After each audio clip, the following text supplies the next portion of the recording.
है ना एकदम खिली खिली नूडल्स। Wow! ये एक ट्रिक से आपके घर की कढ़ाई में बिल्कुल स्ट्रीट स्टाइल जैसा टेस्ट आएगा नूडल्स का। तो फिर देर किस बात की, चलो फिर शुरू करते हैं। Audio Jungle.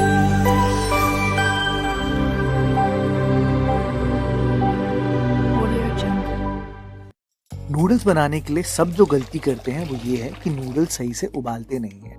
ध्यान रहे उबलता हुआ पानी होना चाहिए और उसी में ही आप यहाँ पर नमक डालना। मैंने 2 लीटर पानी लिया है तो उसके लिए 2 टेबलस्पून नमक डाला है। उबलते हुए पानी में ही आपने नूडल्स को डालना है, तभी वो खिली खिली बनेंगी और सही से पकेंगी। नूडल्स डालते ही इसमें हल्का सा तेल डालना और 30 सेकेंड्स बाद यहाँ पर इसको स्टर जरूर करना ताकि एक एक नूडल्स इवनली पक पाए। अगर आप नूडल्स सही से बनाना चाहते हो तो ध्यान रखना कि उबालते वक्त आपको गैस पर ही खड़ा रहना है, क्योंकि नूडल्स बॉईल होने में मुश्किल से 3 से 4 मिनट ही लगते हैं, ज्यादा टाइम नहीं लगता। नूडल्स को सिर्फ 80% तक बॉईल करना होता है दोस्तों।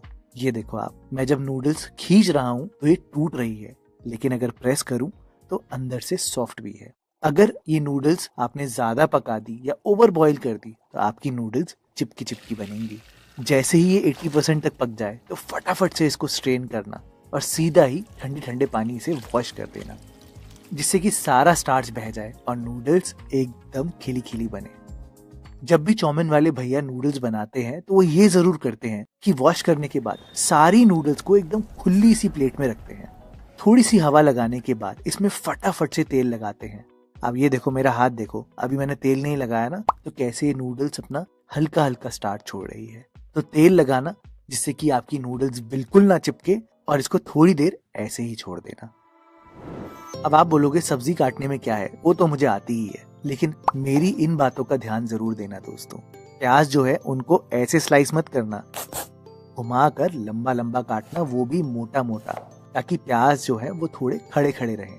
मैंने शिमला मिर्च काटने की एक नई टेक्निक सीखी है। ये जो लाइंस होती है ना शिमला मिर्च में, अगर इसी में ही आप चाकू चला दो, ऐसे ही शिमला मिर्च आप खोल सकते हो और सारे बीज अलग हो जाते हैं। फिर बस स्लाइसेस में कर दो। गाजर काटने में बहुत लोगों को दिक्कत आती है, तो क्या करना कि गाजर लेना और इसको हल्का सा टिल्ट कर देना।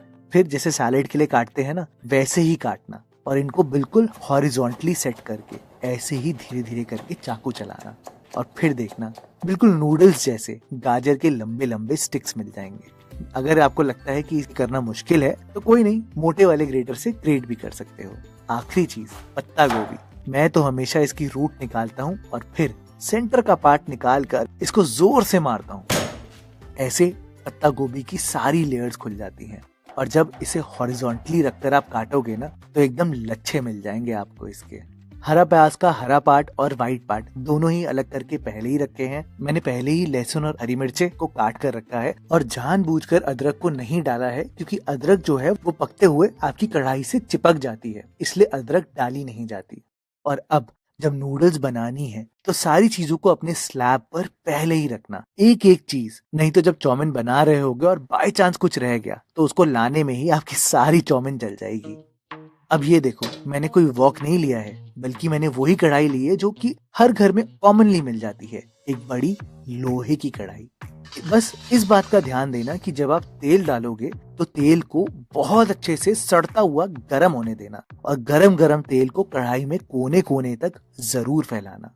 वेट करना दोस्तों कि तेल एकदम पाइपिंग हॉट हो। याद रखना सारी कुकिंग सिर्फ और सिर्फ हाई फ्लेम पर करी जाएगी। फिर ही यहाँ पर गरम गरम तेल में लहसुन डालना।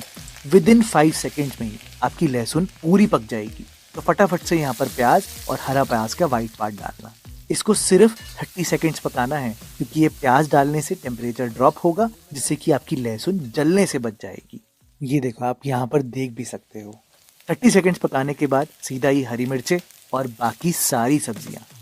और इन सब्जियों को भी क्या आपने मिनटों तक पकाना है? अरे नहीं दोस्तों, सिर्फ 30 सेकेंड्स और पकाना है। गलती से भी यहाँ पर नमक मत डाल देना। अगर आपने इन सब्जियों में नमक डाला तो ये कुछ ही देर में पानी छोड़ने लग जाएंगी और आपकी सारी नूडल्स बर्बाद हो जाएंगी।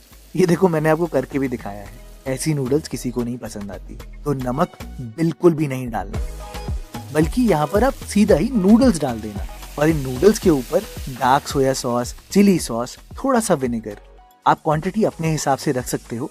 मैंने थोड़ी ज्यादा डाली है, भाई स्ट्रीट स्टाइल बनानी है ना, पहले इन सारी चीजों को मिला लेना, क्योंकि सब्जियों को मिलने में टाइम लगता है। और फिर अब यहाँ पर नमक डालना, काली मिर्च डालना और थोड़ा सा अजीनोमोटो। आप चाहो तो डालना, नहीं तो स्किप भी कर सकते हो। मुझे थोड़ी स्पाइसी गार्लिक पसंद है, तो इसलिए मैंने यहाँ पर शेजवान चटनी भी डाली है। अब आपने बस इसको अच्छे से मिलाना है। और बाय चांस अगर आपको ऐसे मिलाने में दिक्कत आ रही है तो कोई नहीं दोस्तों, आप एक टोंग का यूज कर सकते हो, उससे भी आपका काम आसान हो जाएगा। बस इन सारी चीजों को मिलाकर स्ट्रीट स्टाइल नूडल्स बन के पूरी तैयार। अरे नहीं दोस्तों, अभी सबसे इम्पोर्टेंट एलिमेंट रहता है, वो है खुशबू। हम दोस्तों घर की कढ़ाई में चाउमीन तो बहुत आराम से बना सकते हैं, लेकिन वो जो स्मोकी खुशबू होती है ना, वो सिर्फ वॉक है, यानी कि वॉक से जो धुआं निकलता है और जो आग लगती है वो उससे ही आ सकता है दोस्तों। और उस खुशबू के बिना आपको स्ट्रीट स्टाइल वाला टेस्ट नहीं आएगा। अब वो फ्लेवर अचीव करने के लिए आप ये ट्रिक कर सकते हो। मैं क्या करता हूँ कि सिर्फ 30 सेकेंड और पकाकर गैस को बंद कर देता हूँ और इसी में ही एक कटोरी रख के गरम गरम जलता हुआ कोयला रख देता हूँ। हल्का सा तेल या घी स्प्रे करना और फिर इसको 2 मिनट ढक कर ऐसे ही छोड़ देना। और फिर देखना दोस्तों, एकदम खिली खिली चटपटी ठेले वाली चाउमीन बनेगी और खुशबू ऐसी होगी कि 100% स्ट्रीट स्टाइल टेस्ट आएगा।